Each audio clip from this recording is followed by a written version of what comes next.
आज मुसलमान यहूद व नसारा की पैरवी कर रहा है, जबकि रसूल करीम सल्लल्लाहु अलैहि वसल्लम ने कितना इससे मना फरमाया।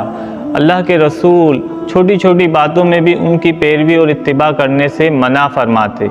जब हुज़ूर अलैहिस्सलाम तक ये बात पहुँची कि यहूदी और नसारा जो है औरत के मखसूस अय्याम में ना उसके साथ खाना खाते हैं, ना ज़्यादा बातचीत करते हैं और ना ही उनसे जो है अच्छी तरह से मिलते हैं। अल्लाह के रसूल सल्लल्लाहु अलैहि वसल्लम तक जब ये बात पहुंची तो हुजूर ने फरमाया, ए सहाबा,